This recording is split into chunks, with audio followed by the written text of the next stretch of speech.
만일 나에게 또 한 번 새로운 삶을 선택할 기회가 주어진다면 주저하지 않고 다시 한국행 비행기를 탈 것이다. 오늘의 사연은 캐나다에서 살고 있는 어느 의사가 자신의 딸을 한국으로 유학을 보내 한국으로 오게 되었던 캐나다인 고등학생의 이야기입니다. 그녀의 아버지가 딸의 한국 유학을 그렇게나 고집했던 숨겨진 뜻을 이제야 알아버렸다는데요. 과연 아버지는 한국 유학을 통해 딸에게 어떤 가치를 전달해주고 싶었던 걸까요? 그녀에게 무슨 일이 있었는지 사연 들려드리도록 하겠습니다. 본 사연은 토론토 지역 언론에 보도된 라일리 씨의 이야기와 그녀의 SNS 내용을 바탕으로 재구성된 이야기입니다. 안녕하세요. 저는 캐나다 토론토에서 태어난 라일리라고 합니다. 고등학생 시절 부모님과 제 진로에 관한 이야기들을 나누다가 어머니와 아버지가 한국으로 유학을 가는 건 어떻겠냐며 저에게 제안해 주셨었어요. 저는 아시아인 싱가포르, 일본도 있고 다른 곳도 충분한데 왜 굳이 한국을 얘기하셨는지 전혀 이해가 되지 않았지만 지금은 한국에서의 삶이 모든 게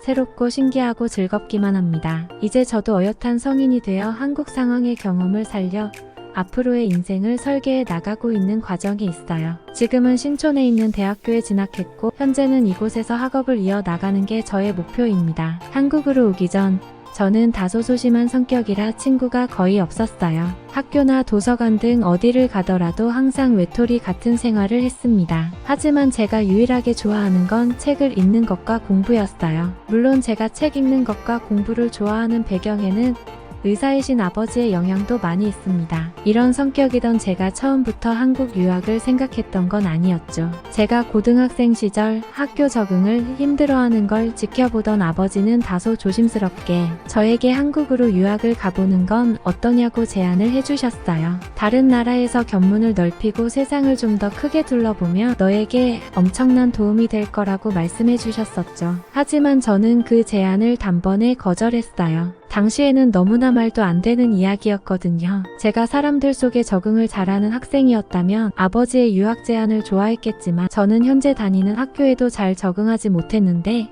새로운 곳에 가서 다시 시작하는 게 너무나 두렵기만 했었거든요. 그리고 유학을 고려한다면 캐나다에서 가까운 나라인 미국이나 유럽을 갈 수도 있었고 아시아의 싱가포르나 일본 같은 선택지도 있었지만 왜 굳이 한국으로 유학을 가야만 하는 건지 이해를 할 수 없었죠. 솔직히 말해서 한국은 저에게 새로움이라는 가치를 주지 못하는 나라였어요. 왜냐면 저는 K-팝과 한국 드라마를 통해 이미 어느 정도의 기본적인 한국어도 구사할 줄 알고 있는 상태였고 기억은 잘 나지 않지만 제가 아주 어린 시절 아버지를 따라 한국으로 몇 번 여행을 가본 적도 있었기 때문이죠. 물론 그 배경에는 저희 할아버지가 한국 사람이라는 사실도 있었어요. 그러나 그게 전부였어요. 한국과 관련한 저의 배경 때문에 이미 한국에 대한 호기심은 그렇게 많지 않은 상황이었죠. 그러나 아버지는 제 반대 의견에도 불구하고 계속 저를 설득하셨어요. 그래서 저는 한국이 아니라 다른 나라로 유학을 간다며 진지하게 고민을 해보겠다고 말씀드렸죠. 그러자 아버지는 본인의 이야기를 저에게 해주셨어요. 아버지는 정식으로 의사가 되기 전에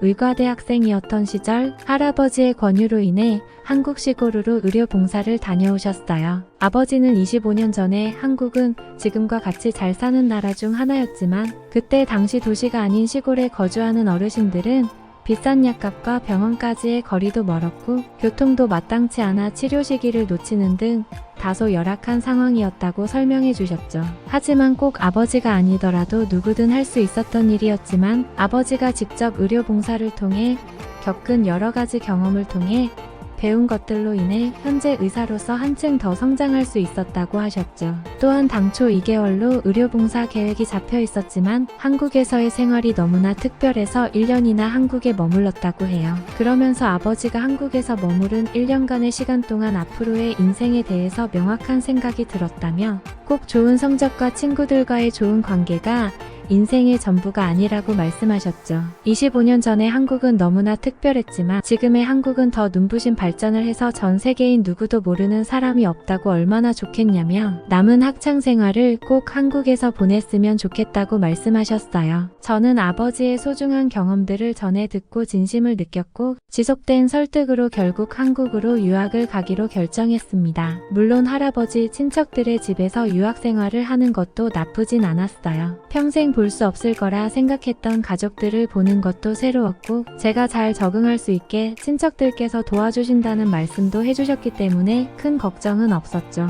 사실 처음 한국에 도착했을 때 저는 생각보다 당황했어요. 저는 한국을 자세히 알지 못한 채로 왔었는데 막상 공항에 도착하니 제가 출발했던 토론토 공항보다 훨씬 크고 세련됐었죠. 그리고 특히나 놀랐던 건 사람들의 외모였어요. 젊은 사람과 나이 든 사람들 가리지 않고 모두 세련된 외모를 가지고 있었죠. 옷을 입는 스타일 또한 굉장히 개성을 잘 표현하고 스타일리시하다고 느껴졌어요. 서울에 있는 친척집으로 가는 길도 입이 다물어지지 않았어요. 거대한 빌딩들 사이마다 초록색 나무가 여러 꽃들이 잔뜩 피어 있었죠. 광활한 캐나다의 평지와는 상반된 이미지였어요. 거대한 도시와 멋진 자연 환경이 어우러져 있는 도시의 풍경을 보니 다소 흥미가 없었던 한국 유학에 대한 호기심은 더욱 커져갔어요. 어찌저찌 시간이 흘러 친척집에서 가족들과 인사를 하고 학교에 갈 준비를 마쳤어요. 이전 캐나다에 있을 때 학교에 적응을 잘 못했던 터라 걱정이 이만저만이 아니었죠.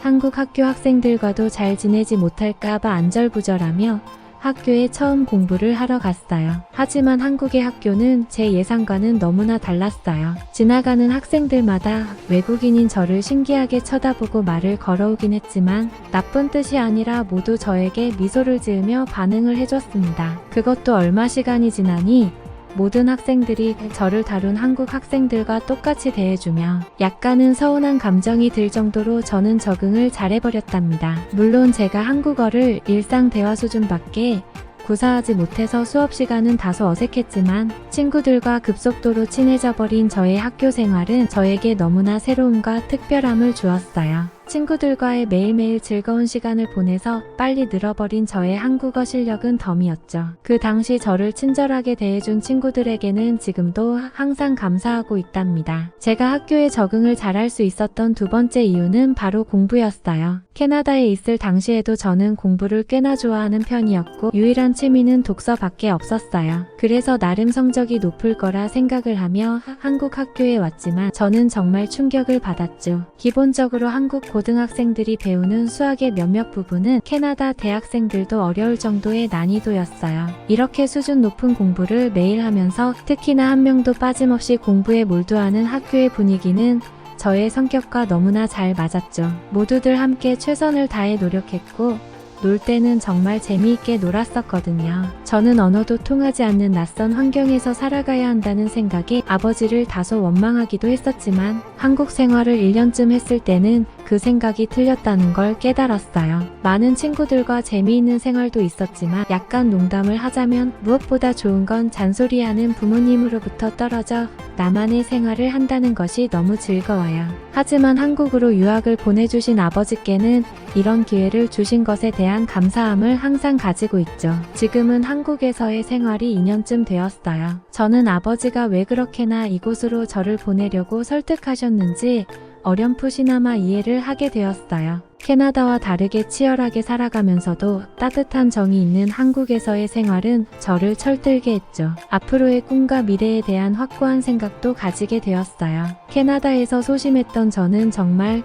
180도 다른 사람이 되었어요. 지금은 누구보다 아버지의 선택에 대단함과 감사함을 느끼고 있죠. 현재도 아버지는 제 곁에서 저를 도와주시고 지지해주시고 계셔서 저만 열심히 한다면 앞으로는 더욱 잘 될 수 있을 거라 생각합니다. 라고 사연을 보내오셨네요. 여러분들의 생각은 어떠신가요? 힘이 되는 응원의 메시지를 남겨주시면 사연자분에게 전달해 드리도록 하겠습니다. 저희는 실제 사연 제보를 받고 있습니다. 저희가 전달해 드리는 사연이 시청자분들의 하루에도 작은 힘이 될 수 있었으면 좋겠습니다. 구독과 좋아요 그리고 알람 설정은 영상 제작에 큰 힘이 됩니다. 오늘도 좋은 하루 되세요. 감사합니다.